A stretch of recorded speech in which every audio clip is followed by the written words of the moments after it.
All right, Shalom. First and foremost, want to give all praises, honor, and glory to Yahweh by Hashem, Yahushai by Hashem Akakwadash. Double honors to the elders and apostles, the great millstone that taught us this truth. And Shalom to the hopeful elect, the Akim and the Akwaf scattered around the four corners of the globe that have returned to the obedience of the scriptures through faith in who the world ignorantly calls Jesus Christ. All right, who we know as Yahushai Hamashiach. All right, the Lord and deliverer of the nation of Israel. All right, who is getting ready to, make an abrupt return, so to speak, to the planet Earth. All right, and what is basically, the climax of life and existence in itself. You know, but we want to touch back up on, this series that we're doing, in regards to this book. All right, the Greco-Roman World by James Jeffers. All right, and in this installment, if you will, we'll be touching on chapter 2. All right, we'll be touching on chapter 2. We won't get through the whole chapter. Um, we're gonna get through probably 3 or 4 pages, and as we go, you'll see why. All right, it's loaded with precepts, and we actually do want to touch up on the precepts, that it brings out, and we'll expound and touch up on some of them more than others. We're gonna flow in the spirit and just try to make sure that it's edifying. Lord's will. So without further ado, just to give a quick synopsis, uh, like I entitled the lesson, this chapter touches on a variety of different aspects of life in the Greco-Roman world. All right, but in the pages that we're going to cover, it primarily touches on labor, all right, food production, and common, occupations, so to speak, such as, farming, all right, shepherding, fishing. Okay, and that's primarily what it touches on in these chapters, or in the pages that we're going to cover. Excuse me. So without further ado, Malak, if you had any precepts, my brother, Baba Kasha. If not, I'm gonna go ahead and just start rolling. No, I ain't had none. Kind. All right. This is chapter 2. All right. It says life and death in the first century. All right. And I'll go ahead and uh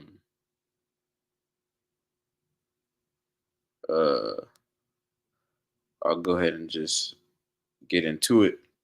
All right. It says the ancients looked at labor and occupations differently than the way we do on a number of accounts.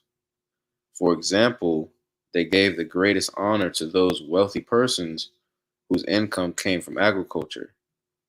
They respected the work of the lawyer as honorable in itself and as a main route to higher public office, or Slakia, higher public service.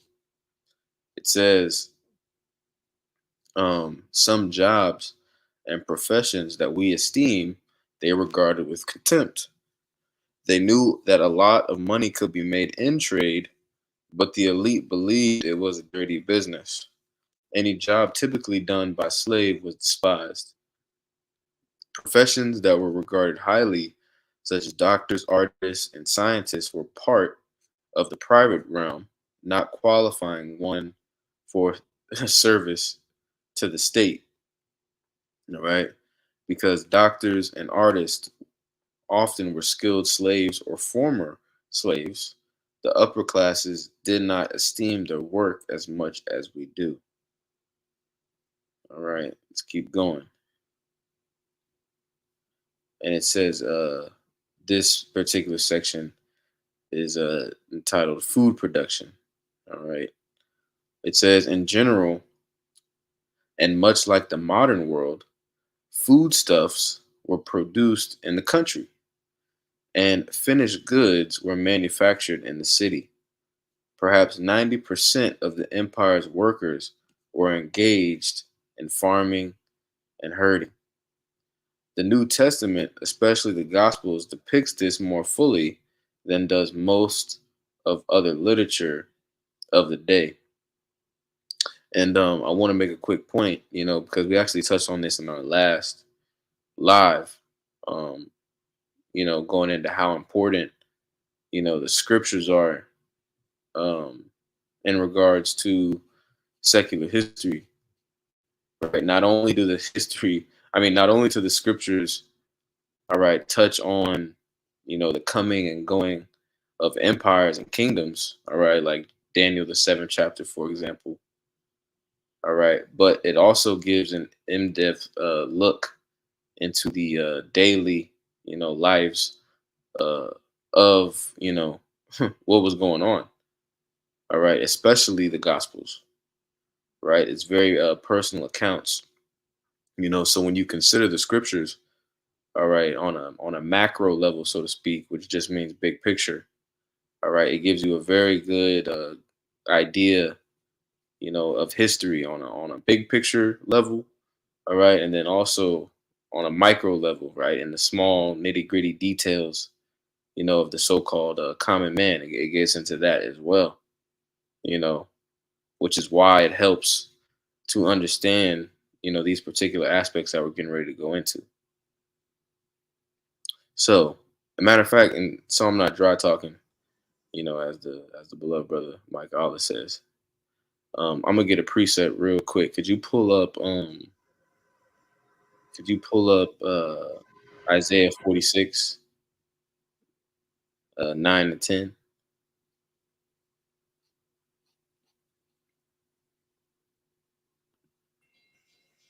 Let me see.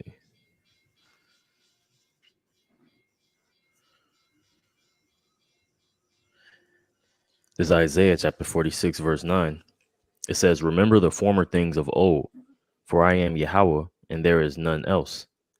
I am Yahweh, and there is none like me, declaring the end from the beginning, and from Mhm. ancient times the things that are not done yet, or not yet done, saying, My counsel shall stand, and I will do all my pleasure." Con. All right. And like it says in verse 9, remember the former things of old. Right. The scriptures also talk about, seeking the old path or the old paths. All right. And part of doing that, in order to do that, all right, you have to get general knowledge, of the way that, the ancient men, all right, and the ancient prophets moved, right? Because the prophets, all right, and the men of the Lord that you read about in the scriptures, all right, they weren't just, mystical beings, all right, just floating around, all right, in the atmosphere, all right, or in the spirit realm, okay, just, they were actual men here on the planet Earth. All right, they had jobs, they had occupations. All right, and that's what we're about to touch up on. All right, remembering the things of old. Okay, and I just wanted to bring this out because, you know, again, this is what separates the scriptures from any other book out there. All right, the scriptures proclaim the future. All right, it proclaims the coming and going of men, but it also gives you a very good understanding of secular history. There's no other book that comes anywhere close to this. All right, and that's the point. So let me jump back. Yep. Yep. Yeah, if I can add, Baba Shah. like you said, it's the only book that actually goes through secular history, but also through the lens of the nation of Israel. Hmm. That's from that perception, because what's the saying go, like, he who wins the war can rewrite his history or his story, you know. So this was preserved for, pretty much, like, through our the men of our nation. You know what I'm saying? So that's all I want to add. Gun, your pop point, bro. Your pop point.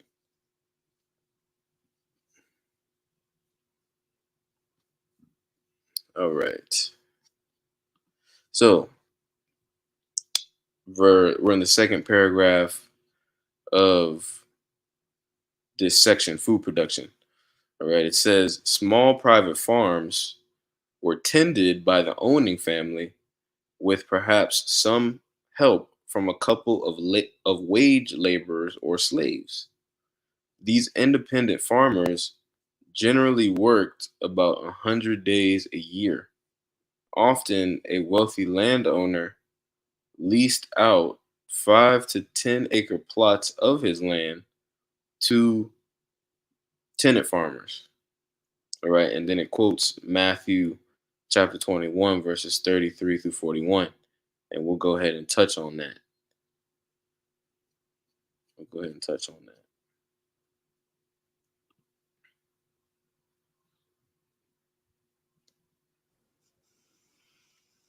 This is Matthew chapter 21, verse 33. It says, "Here another parable. There was a certain householder which planted a vineyard, and it hedged it round about, and digged a winepress in it, and built a tower, and let it out to husbandmen, and went into a far country." And that vineyard is the nation of Israel, right? And to prove that, we can pull Isaiah. I believe it is the third chapter, if I'm not mistaken. Um, And we're not going to read the whole thing, but just to, you know, it might not be Isaiah 3. I think it's Uh, 2 and 11. 2, yeah, maybe 2.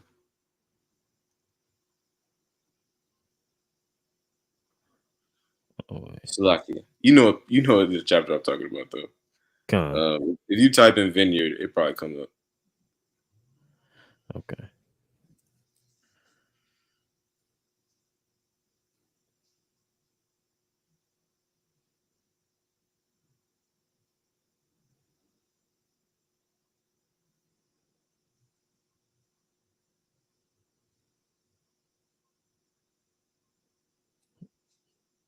I'm tripping. Let me see. Salakia. Um, oh, Isaiah 5. Okay, fine. Yep, it's Isaiah 5. Okay, let me see. This 5 and 3. Or, yeah, I'll just start at 1. Con. It says, "Now will I sing to my well beloved, my well beloved, a song of my beloved touching his vineyard. My well beloved hath a vineyard in a very fruitful hill, and he Mhm. fenced it, and gathered out the stones thereof, and planted it with the choicest vine, and built a tower in the midst of it, and also made a winepress therein. And he looked that it should bring forth grapes, and it brought forth wild grapes. Mhm. And now, O inhabitants of Jerusalem, and men of Judah, judge, I pray you, betwixt me and my vineyard." Con. And that's the point. We're not going to do a deep dive into this chapter, all right? Because that would take an hour probably in itself. And there is a breakdown on this. Lord's will, I put it in the description. But the reason that we want to get into this is because this proves that obviously this is talking about the nation of Israel, all right? And this reference that's used in Isaiah 5 is used throughout the scriptures. The idea of you know um, the men of the sons of God, or the children of the Most High, the Israelites, and specifically the elect, all right, being likened to a farm, essentially, right, a vineyard. Okay, and you can read about that in Matthew the 13th chapter, right, the parable of the seed, right, references from Paul, all right, talking about Apollos watered, all right, but how about Shai gave the increase, roughly paraphrasing, right? This allegory is used, all right, all throughout the scriptures. Okay, which is why it's cool to touch upon the history and to understand the history. You And I, got it, bro. I, I have found the one I was thinking about. Kind. You see, this is Jeremiah 2:21. "Yet I have planted thee a noble vine, wholly a right seed. How then art thou turned into the degenerate plant of a strange vine unto me?" Yep. I'll read this one. For though thou wash thee with nitre and take thee much soap, yet thine iniquity is marked before me, save the Lord Yahweh. Bashem Yahweh Shai. Hmm. And So that's yeah, like Jake. you just said, likening, the nation of Israel to that that noble vine. Kind, kind. We can jump back to that. What was it, Matthew?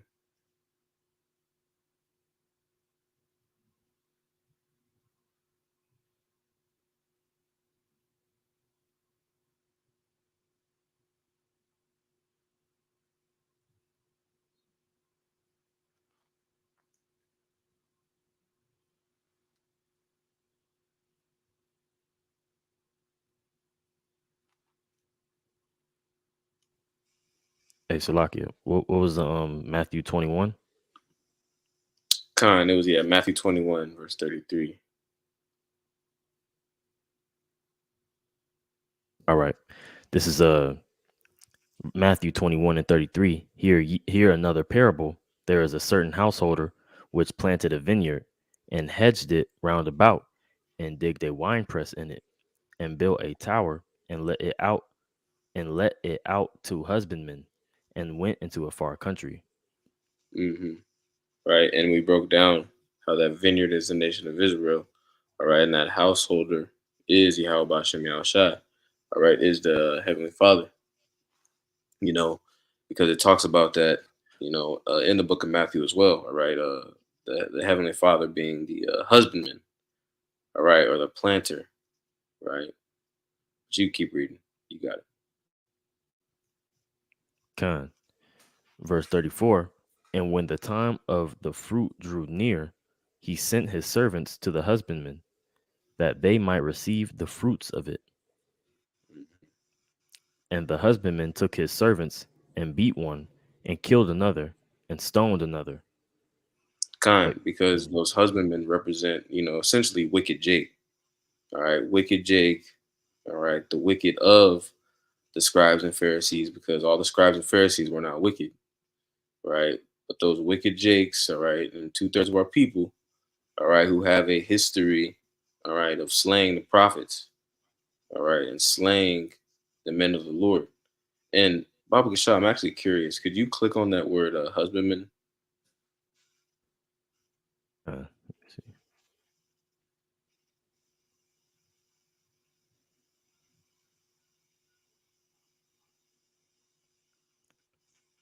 Gahor Gehigorgis Gos.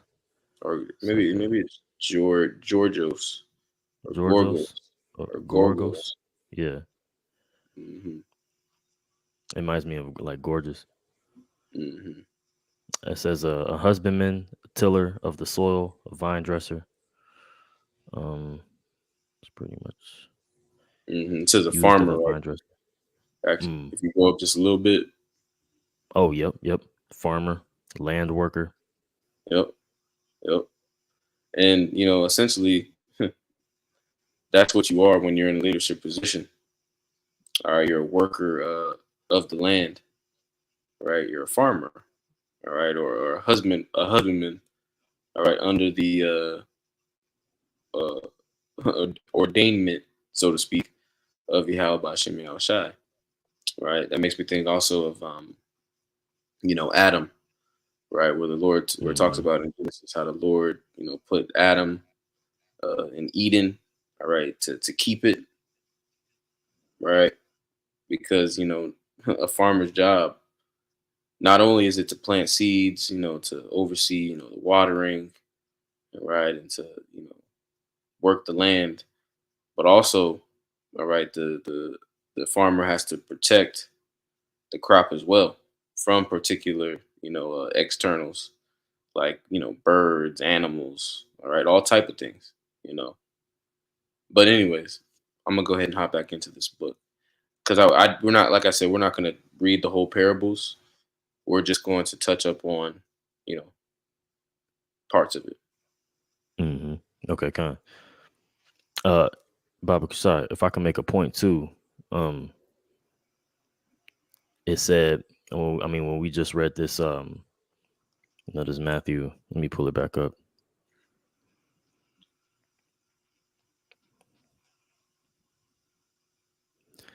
because you have mentioned like these pretty much these Jakes. You know, and how the Lord got caught him, and Hmm. he took his servants and beat one and killed another and stoned them. Hmm. It reminds me of that. The men settled upon their lees. know, when you get that word lees, it goes into, the remnants of wine. So, or the dread, you know, yeah, the sediment. So, Kind, kind. It also makes me think about Acts the seventh chapter, I believe it is, when Stephen, was stoned to death. Right. That's also something that you can use, or an account that you can use to link it up to this parable. But let me jump back. All right. This is second paragraph. All right. It says small private farms were tended by the owning family with perhaps some help from a couple of wage laborers or slaves. These independent farmers generally worked about 100 days a year. Often a wealthy landowner leased out 5 to 10 acre plots of his land to tenant farmers. It says, and then it quotes Matthew 21:33 through 41, Mark 12:1 through 9, Luke 20:9 through 16. It says, these farms may seem very small to us, but vegetables and cereals could be grown profitably on such small farms, right? Which makes me think of Esau's promise to Jake, all right, of 40 acres and a mule, all right. When you really think about it, there's no way in hell Esau Edom was ever going to allow Israelites, so-called Negroes, Latinos, and Native Americans, all right, to have 40 acres and a mule, all right, especially considering Jake is as the sand of the sea, all right. So that was obviously, a straight up lie, all right, from the devil himself, because when you think about it, if Jake actually would have received 40 acres and a mule, Jake would have been in a very, good place, financially speaking, right? Jake would have had access to, a variety of resources, all right. And even though Esau didn't keep his end of that bargain, Jake was still relatively balling in some parts of the country, going all the way into the, the 50s, 60s, and 70s, which is why you had, particular incidents like the incident in Tulsa, right, where they bombed the whole city, right? There were hundreds and thousands of those incidents all over the country, that just aren't documented as much. All right. But let me keep reading, unless you had a precept. no, I ain't have none. Okay. It says, these farms may seem very small to us, but vegetables and cereals could be grown profitably on such small farms. At busy seasons, peasants would help each other with chores or hire extra workers by the day. Wealthy landowners, of course, could afford to add day workers. All right, Luke 15, 17, and 19. And we can pull that real quick.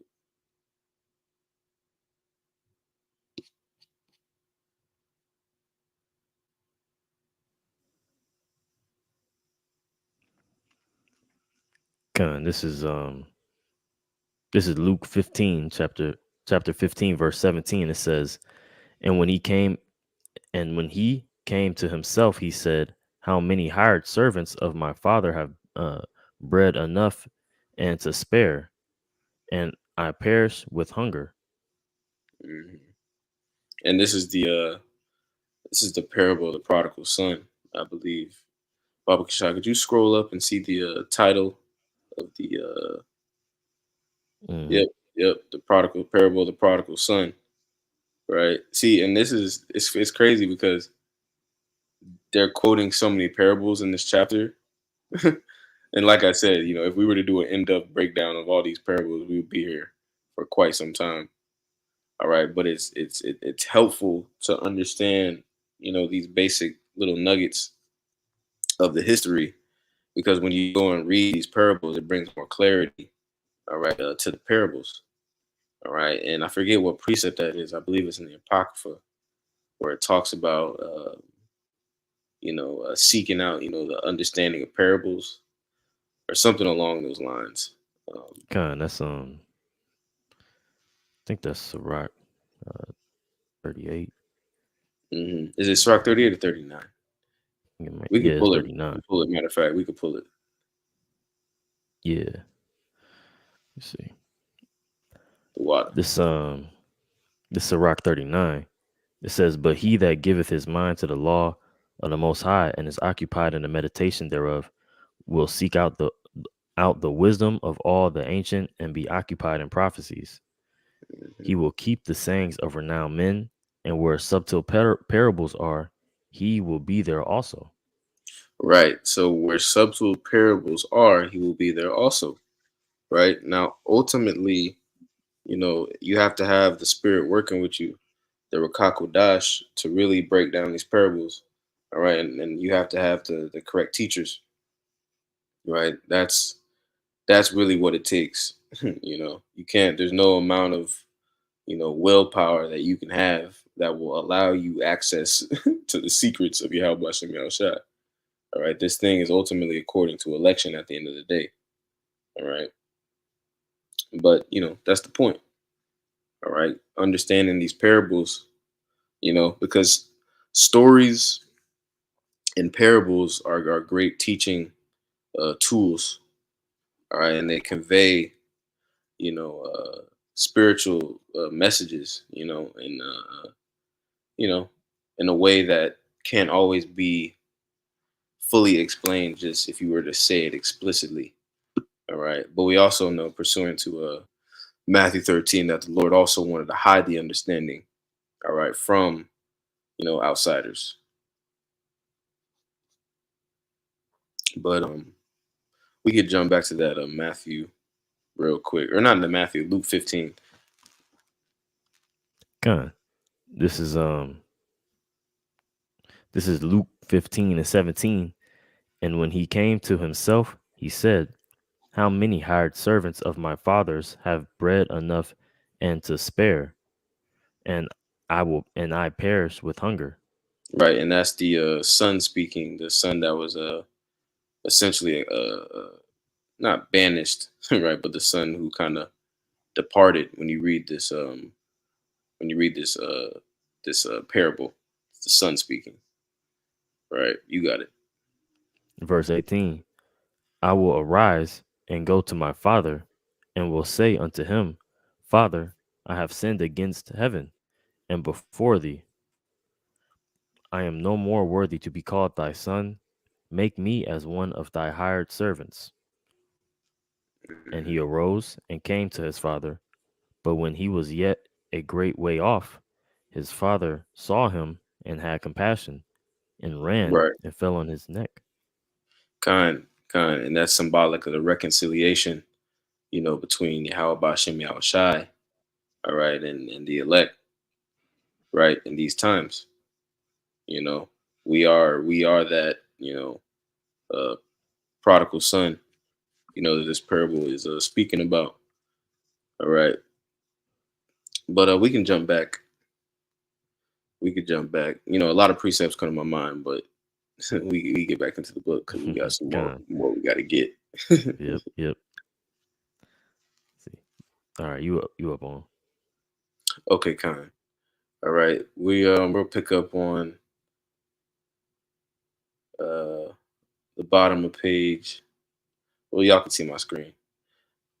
It says these farms may seem very small to us, but vegetables and cereals could be grown profitably on such small farms.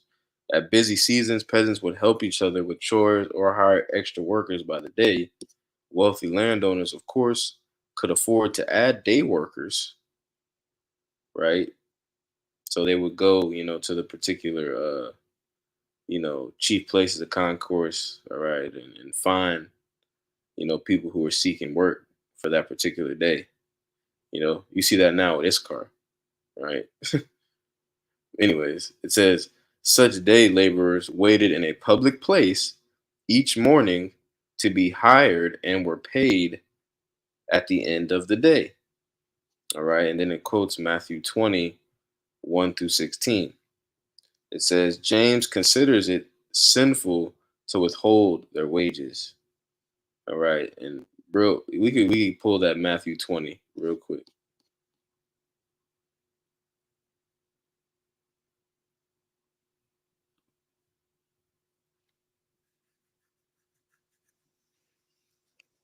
Come on, let me share my screen. Okay, there we go. Start at verse 1. Yeah, we'll just read. Yeah, we'll read just verse 1. Okay. This is Matthew 20:1. It says, "For the kingdom of heaven is like unto a man that is in a household, that is in a householder, um, that is an householder, which went out in early." Salakia. I'm gonna start it read from the top. For the kingdom of heaven is like unto a man that is an householder, which went out early in the morning to hire laborers into his vineyard. Hmm. And as a matter of fact, you can read down to verse 4, right? Okay. And that householder is Yahweh Shem Shai, right? Mhm. The vineyard is the nation of Israel, as we just went into in Isaiah 5, right? Yep. Verse 2, it says, "And when he had agreed with the laborers for a penny a day, he sent them into his vineyard. And he went out about the third hour and saw others standing idle in the marketplace, and said unto them, Go ye also into the vineyard, and whatsoever is right I will give you. And they went their way." Khan, Khan. And this is the dynamic that's taking place, all right, now today. All right. Similar to, Yahweh Shai speaking unto his disciples when you read Matthew the 10th chapter, right? Go ye to the lost sheep of the house of Israel, right? That's him sending, those, workers, so to speak, into the vineyard, right? Because that's what we are. We're workers, right? We're servants, all right? But we can jump back. I'll jump back.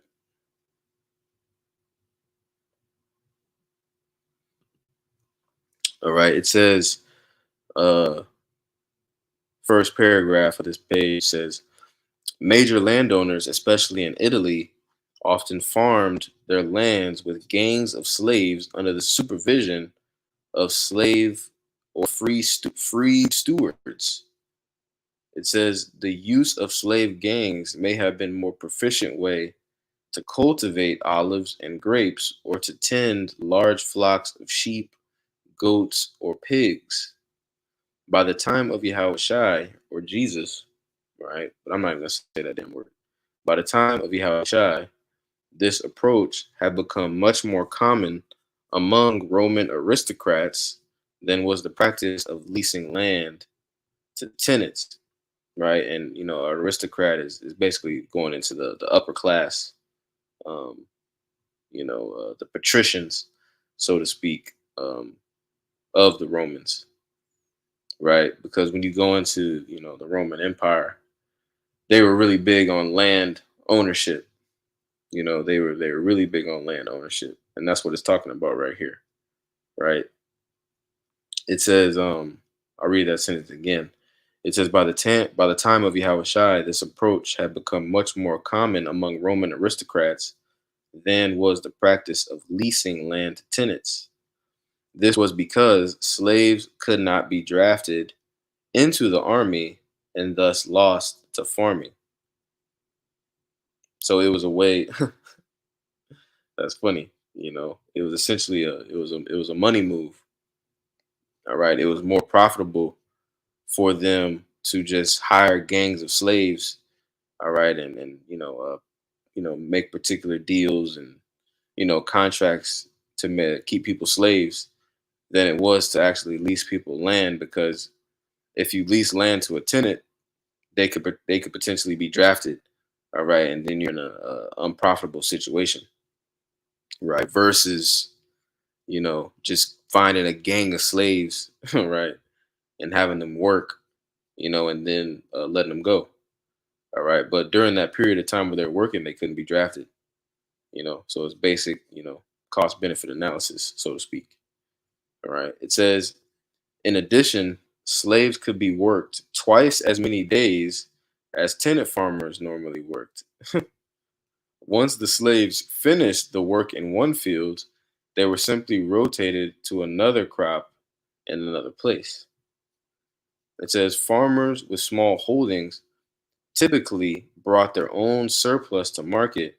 On carts and wagons, they transported their goods to the city gates or to the town's central market. Here they sold their olive oil, their wine, grain, fruit, and homemade wares. Right? And ooh, that makes me think of this came out at camp last night, but we'll pull it again. Could you get Isaiah 55 and 1, right? Because through the spirit, all right, this is exactly what's happening right now with the men of the Lord on the chief places of concourse. Right? We are taking our spiritual surplus, all right, which is this truth, this wisdom, knowledge, and understanding. All right, and we're taking it, to the midst of cities, and we're proclaiming it. Okay, we're selling it, right? But it's free. All right, it's no cost, it's no charge. It's free, because like the scripture, as the scriptures say, it freely given, uh, or as freely given, or freely received, freely given. Roughly paraphrasing. Hmm. Yep. Yep. This is Isaiah 55 and 1. It says, "Ho, everyone that thirsteth, come ye to the waters, and he that hath no money, come, come ye buy and eat. Yeah, come, buy wine and milk without money and without price." Right, talking about this truth. Right, right. That you can link that up with one of my one of my favorites, Proverbs 23 and 23. You don't got to pull it, right? But buy the truth and sell it not, Hmm. right? Also, wisdom, knowledge, and understanding, right? This is what's being presented by Yahweh Shem Shai, and it's free of charge, right? It's free of charge, right? Monetarily speaking, all right. But really, what it's going to cost you is everything, right? Your life, right? The scriptures talk about, making your body a living sacrifice, right? At the end of the day, money is only a physical representation, all right, of your time, energy, all right, and effort, right? Your blood, sweat, and tears, all right. So yes, this truth is, you know, free, all right. However, you're going to have to, you know, believe on the report and get in order, right? But you got it. You keep reading. Kind of verse 2. It says, "Wherefore do ye spend money for that which is not bread, and you labor in your labor for that which satisfieth not? Hearken diligently unto me, and eat ye that which is good, and let your soul delighteth itself in fatness." Right. So on the flip side, rather than hearken unto this word, rather than Jake eating this truth, consuming this truth, Jake would rather stay on the ideas and philosophies of the world, right? They would rather just be niggas out here in the world, all right? And all the things that they're consuming, all the things that they're partaking in, they're of absolutely no use and benefit to our people, right? They don't satisfy Jake, all right? Jake is not comforted, you know. But that's pretty much the point on that, you know. Just wanted to make that parallel. Hmm. Yep, I got a precept backing up what you said. Baba Cha. This is Wisdom of Solomon, chapter 8, verse I'm gonna start at verse 6, or matter of fact, yeah, I'm gonna start at verse 5. It says, "If riches be a possession to be desired in this life, what is richer than wisdom that worketh all things? So yeah, just when you think of like just food and the taste, of certain objects, like when people have wealth, it's a lot of things that taste really well, and they'll say, "Oh, this taste is rich," you know, and that's what these niggas are consuming, actual food. But what it say, the things that are richer is wisdom, right? Than everything, which is the knowledge of the scriptures, man. Con, con. That makes me think because that term "rich" is also like you're saying, bro. It's used to describe like the nutritional value of particular foods, or like vitamins. You know how you get a particular supplement or a tea, and it talks about how it's rich in a particular nutrient. Or you know it's the same thing. All right, Mm-hmm. for ideologies and philosophies. Right, there is no other way. All right, as rich. All right, or as beneficial as this knowledge, wisdom, and understanding. All right, the scriptures. It's there's no competitor. It's not even close. All right, all these other idols and religions and philosophies, they're of no use to anybody. All right, and that's why idolatry is going to be completely wiped off the planet Earth. All right, under the establishment of the kingdom. Because like the scriptures say, and I believe it's Wisdom of Solomon as well, where it talks about basically idolatry being the beginning. Um, I forget how it's worded. Um, not being the beginning of sin, I don't believe it says, but it talks about idolatry being, the beginning of, wickedness. Mm-hmm. You know, I think, yeah. roughly paraphrasing. I think it's a Wisdom of Solomon 14. I think. Let me see if Okay, I can let me find see. it real quick.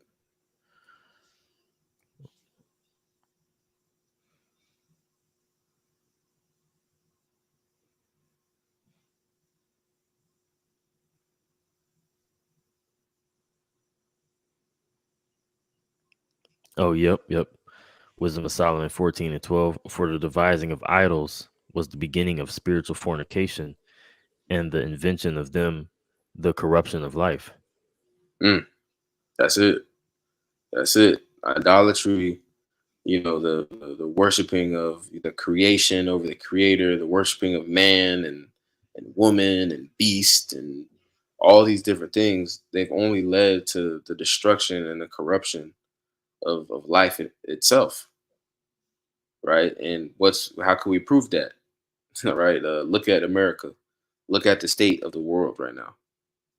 All right, when you read Isaiah the 24th chapter, for example, all right, it's giving you a thorough breakdown of how messed up this world is. All right, everything is languishing, everything is fading away. All right, and all these things are a result of what? They're a result of idol worship. All right, but I'm gonna jump back.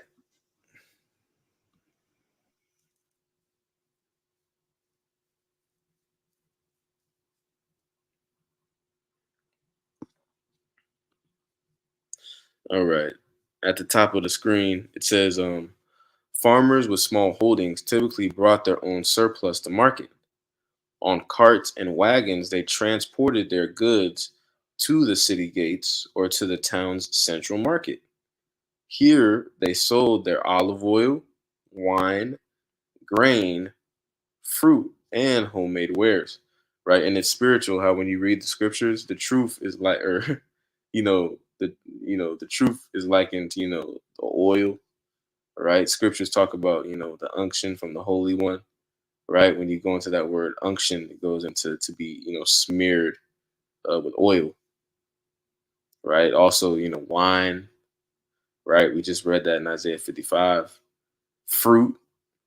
All right, so you can begin to understand why the scriptures use these particular references. Because literally on a on a literal level, you had people doing this. You know, and let me keep reading. It says herding meant caring for sheep, goats, pigs, or cattle.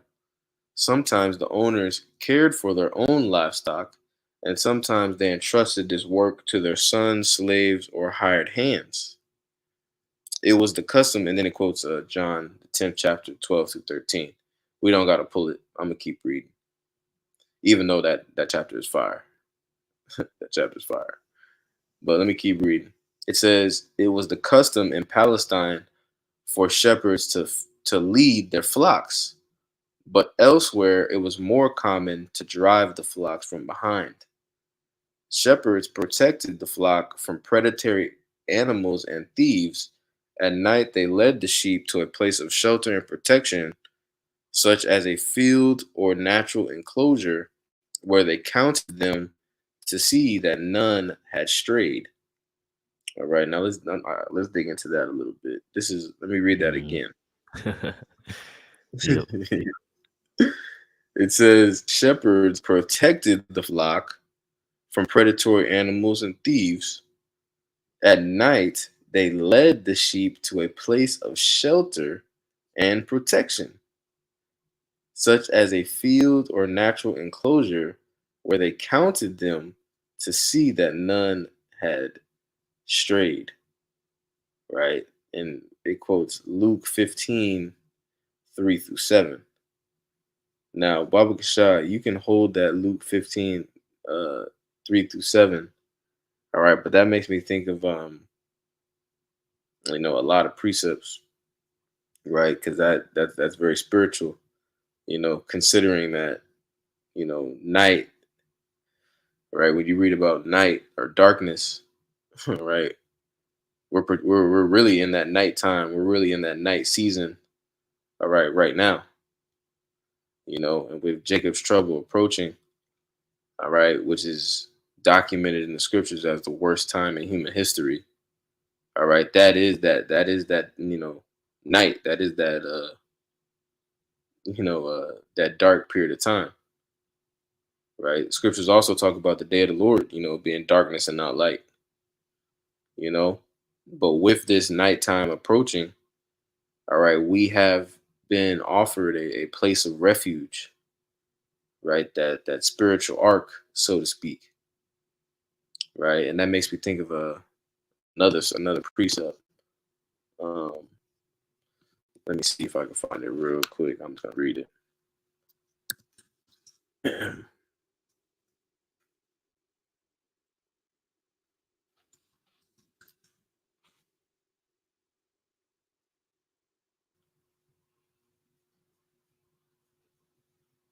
This is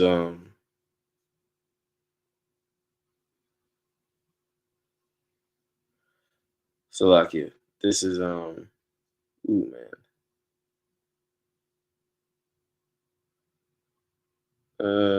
This is I'll read this. This is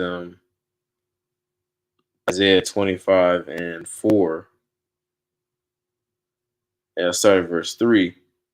It says, therefore shall the strong people glorify thee, the city of terrible nations shall fear thee. For thou hast been a strength to the poor and a strength to the needy in his distress, a refuge from the storm, a shadow from the heat, when the blast of terrible ones is as a storm against the wall. Right? So, like, a shepherd does for his flock, right? The shepherd leads his flock to a place of refuge, all right? And that refuge is, this word, all right? These scriptures. Did you have a Luke 15? Con. Kind, you got it. Okay. Yep. All right. This is Luke 15 and 3. And he spake this parable unto them, saying, what man of you, having 100 sheep, if he lose one of them, doeth not leave the 99 in the wilderness, and go after that which is lost until he find it? And when he hath found it, he layeth it on his shoulders, rejoicing. And when he cometh home, he calleth together his friends and neighbors, saying unto them, Rejoice with me, for I have found my sheep which was lost. And I say unto you that likewise joy shall be in heaven over one sinner that repenteth, and what more than over 99 just persons which need no repentance. Kind. And that's it, right? And those sheep, right? Those sheep, that represents, all right, the Israelites, right? Jeremiah 50 and 51, my people have been a lost sheep, all right? They've been a scattered sheep, right? Matthew the 10th chapter, right? Go ye to the lost sheep of the house of Israel, roughly paraphrasing, right? And I want to get something real quick that'll link this up. This is Ezekiel 34 and 11. It says, For thus saith Yahweh Bashem Yahushai, Behold, I, even I, will both search my sheep and seek them out. As a shepherd seeketh out of his flock in the day that he is among the sheep that are scattered, so will I seek out my sheep and will deliver them out of all places where they have been scattered in the cloudy and dark day. All right. That's that night, right? And this prophecy lets you know that at some particular point in time, all right, the lost sheep of the house of Israel, who really is the elect on this side, all right, they were going to be searched out and identified, all right, and that's being done through the word going forth, right? The scriptures talk about the word being, quick and powerful, sharper than any two-edged sword, discerning, between, spirits, basically, right? That's the tool that's being used to seek out the sheep. You know, scriptures also talk about, Baruch and Baruch 5 and 5, right? You know, the elect being gathered by the word, all right, from the east to the west, right? So that's roughly paraphrasing, right? That's taking place right now.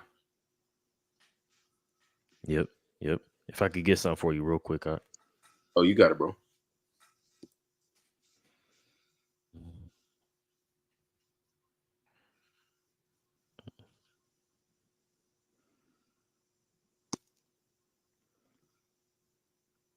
this is Psalms 44 and 11. Thou hast given us like sheep appointed for meat, and hast scattered us among the heathen. I'm reading the NLT. Yeah, you have butchered us like sheep and scattered us among the nations.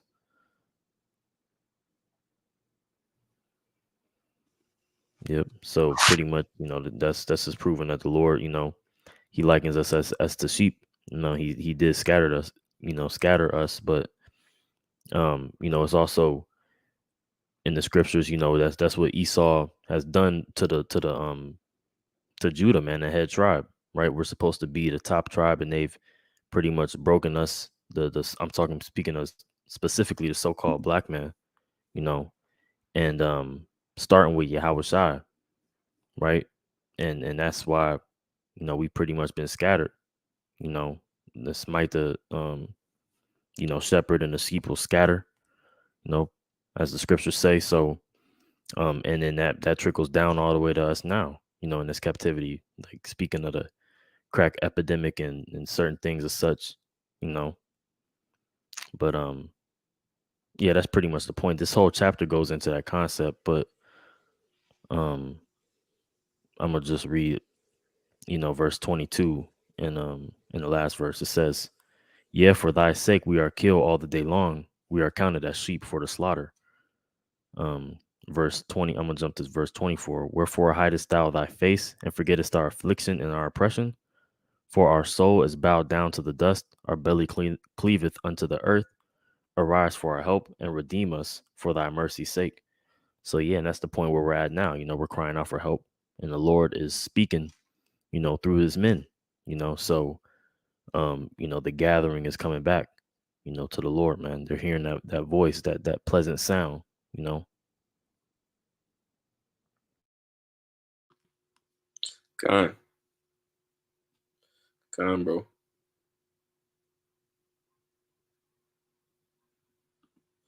Okay, let me jump back and there's a lot of precepts that it's going to go into. We're not going to get all of them, um, but this is good stuff. This is I'm gonna keep reading. It says I'll read this part again. It says, at night they led the sheep to a place of shelter and protection, such as a field or natural enclosure, where they counted them to see that none had strayed. Right, and that's the spirit, man, because the scriptures. There's a reason why we talk about the 144,000.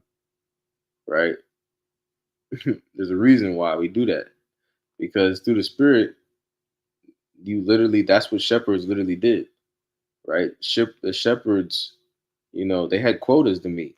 Because in a lot of cases, they were moving, the shepherds or the sheep that they were moving, all right, weren't necessarily, theirs in all cases, right? They were, shepherding was a business, right? So you would take on, maybe your neighbor's sheep, all right, maybe another family member, a guy you knew, right? You would shepherd for their flocks as well, right? And what you would have to do is you would have to take account of all the sheep, within a particular, journey. All right. And if you were missing a sheep, if you were missing, all right, a few sheep, all right, that's money we're talking about. Right? That's assets we're talking about. Okay. So it says, at night, they led the sheep to a place of shelter and protection, such as a field or natural enclosure, where they counted them to see that none had strayed. In the New Testament, Yahweh Shai declares himself as the good shepherd who is known by his sheep and will one day be shepherd over all God's redeemed. Right? And it quotes John 10, Hebrew 13 and 20, 1 Peter 2 and 25, 1 Peter 5 and 4. It says the leaders of the New Testament churches are compared to shepherds in that they should feed and protect their human flocks. Acts 20, 28 to 31.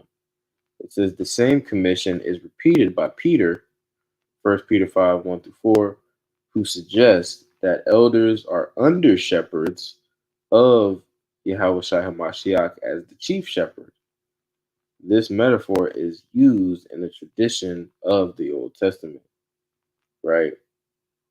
And that's another thing, you know, in the business of shepherding, you had a chief shepherd and you had co-shepherds, right? And up depending on how big the flock was, you would have, you know, a few four, 4, 5, 6 shepherds, all right, depending on, how many sheep you had, where you were going, so on and so forth. All right, but this is heavy because this metaphor also goes back to the tradition, of our nation, right? When you read about, you know, Joseph, all right, in Egypt, and I believe it's Genesis, the 48th chapter. Let me see real quick, bro. And this is a point that I brought out before, right? But when you go into the history of our nation, um, shepherding is a major part of our nation, of our culture, right? So this is man, where is this? You talking about Genesis 47? That might be where it is. Let me Oh, see. I found it. I found it. Oh, this is okay. Okay. This is spirit. This is spirit. All right. I'm gonna read. I'm gonna keep reading. Then I'm gonna go back to this precept. Did you have something? No, you got it. Okay, kind, because it gets good. Let me Oh, keep wait. reading. Oh, I thought you was about to read the precept. Yeah, I'm It's about. like I'm it. about to read. Okay. Yeah, go Yeah, ahead. yeah. I'm gonna read it. Read a little bit more of this. You'll see why. You'll see why Uh-huh. in a second. It says in general. It says in general, Greeks and Romans looked down on shepherds, Mm, who were thought of as dirty and smelly since they spent most of their time outdoors with animals. All right. Aristotle said that among men, the laziest are shepherds who lead a idle life and get their substance without trouble from tame animals. Their flocks having to wander from place to place in search of pasture, they are compelled to follow them, cultivating a sort of living farm. All right. So that's the spirit because shepherding, all right, was looked down, in the Greco Roman world, all right, for reasons, just mentioned, right? When in reality, shepherding is literally one of the hardest jobs to do on the planet Earth, all right? It's very difficult, all right? It's very labor intensive, all right? You don't get a lot of sleep. You don't get the comforts and convenience of, setting up shop and getting comfortable and, building a house, building a settlement. You're a pilgrim, and then you also have to be, there also are a lot of intangibles that you have to have. You have to be extremely aware of your surroundings, right? You have to be extremely circumspect, of the flock, of potential predators, and all sorts of things, right? You have to be physically, fit, okay, to walk, all right, and you're not walking, all right. This ain't Kansas, right? You're not just walking on a flat surface, all right. All right, you're going up and down hills and valleys, and very difficult to do. Okay, but And it's they oh, do.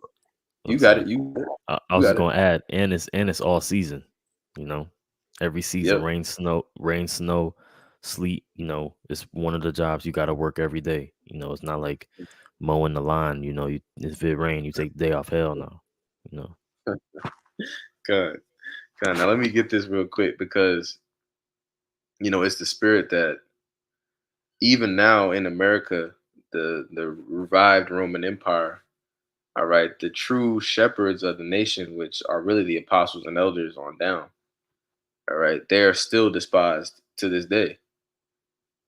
All right, they're despised by, obviously by Esau, but they're even despised by our own people, right? Because Jake get a good job, right? Jake get a check from Esau, Edom, and start looking down on the men of the Lord, the shepherds of the nation, leaders of the nation. All right, because their job is not, it's not a glamorous job. All right, it's not a glamorous thing. It's not a glory. We're just out. They're not looking for glory. But it's something that has to be done, and it's the business of Yahweh Shem Shai. But let me get this real quick, bro. Let me get this real quick. This is Genesis chapter 46. All right, and this chapter is going into Jacob, Israel and his sons coming into the land of Egypt, right, in which Joseph was already there. You know, but this is Genesis chapter 46 and verse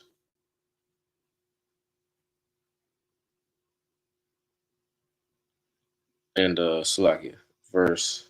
Let me see where I want to start. I'll start at verse 31. And it says, "And Joseph said unto his brethren, and under his father's house, I will go up and show Pharaoh, and say unto him, My brethren and my father's house, which were in the land of Canaan, are come up unto me, and the men are shepherds, for their trade hath been to feed cattle, and they have brought their flocks and their herds and all that they have. And it shall come to pass, when Pharaoh shall call you and say, What is your occupation? That ye shall say, Thy servant's trade hath been about cattle from our youth even until now, both we and also our fathers, that ye may dwell in the land of Goshen. For every shepherd is an abomination unto the Egyptians." Right? So that's another way you can link up, all right, Egyptians, all right, and Greeks and Romans, right? Which really, the ancient Egyptians were Hamites, right? The Greeks and the Romans were Edomites. Okay, all right. And when I say the Romans, I mean the ones who founded, all right, Rome. All right, all right. They look down on shepherding. That's the point. Because really they don't understand. They're not spiritual. All right, they're not spiritual. Okay, but let's get back into this.